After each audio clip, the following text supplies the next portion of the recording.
And here is the part 3 of our stretch and fold. Ayan, so kanina napanood nyo na yung part 1 and 2. Ayan, so ito, pinagsama ko yung stretch and fold na 3 and 4. So yan, yung pang third step is same procedure lang siya ng 1 and 2. Na stretch lang natin ng ganyan, then fold. Tapos nire-rest natin siya every 30 minutes.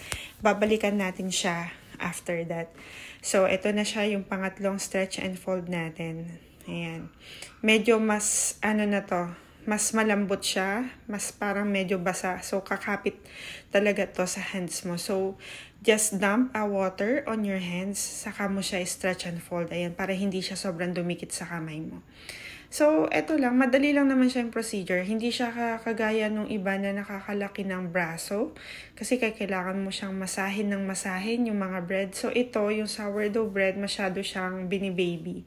Ayan. So, up to 6 to 8 fold lang siya is okay na. Tapos, i-rest mo na lang siya ulit.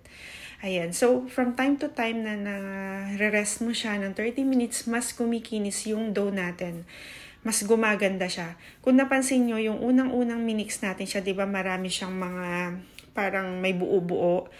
Tapos after 30 minutes nun is nawawala siya. Kumikinis na siya. So parang same lang siya kung gumamit ka ng stand mixer, di ba parang in 30 minutes or no, parang siguro in 15 minutes, 10 minutes is makinis na yung dough mo. Pero sobrang na-stress ang dough mo sa ganun. Ito kasi, kahit hindi mo siya i-mix ng sobra, pabayaan mo lang siya ng 30 minutes is magiging okay siya. Ayan, so ito na, tapos ko na yung pang third part. Ayan lang. So, i-rest na ulit natin siya ng another 30 minutes. So, meron na tayong 1.5 hour na nire-rest yung sourdough bread natin. Ayan lang. So, madikit siya, guys. So, tatakpan ko siya ulit. And, ayan, i-rest natin siya ng another 30 minutes. And ito na yung pang part 4 ng stretch and fold. Pero yung part 4 is, ang tawag sa kanya, coil folding. Ayan. So, di ba mapapansin nyo, no? Mas lumaki na siya. Medyo lumobo na yung dough natin. Ayan. So, ito, mas medyo basang-basa talaga itong itong dough natin. I suggest, pagka gumagawa kayo ng mixture, kasi ang ginawa ko dito is 650 na water, 200 grams na starter, then 1 kilogram na bread flour. So, I suggest siguro mga 560 to 570 lang na grams of water.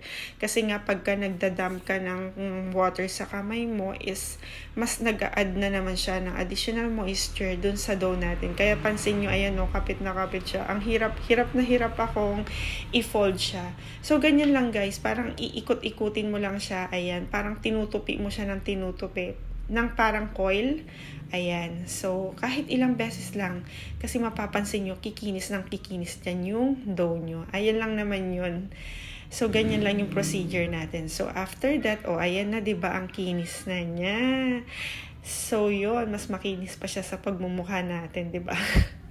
So, tapos dyan, nagde-develop na siya ng mga air. May bubble-bubble na dun sa loob niya. Ayun. So, ganun siya nade-develop.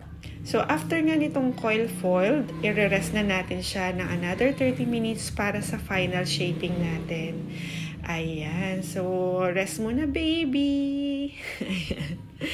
So, nakaka-enjoy gumawa ng sourdough bread. Ito lang naman ang napansin ko sa kanya. Ayan lang guys. Thank you sa panonood and abangan niyo ulit yung next episode natin para sa final shaping.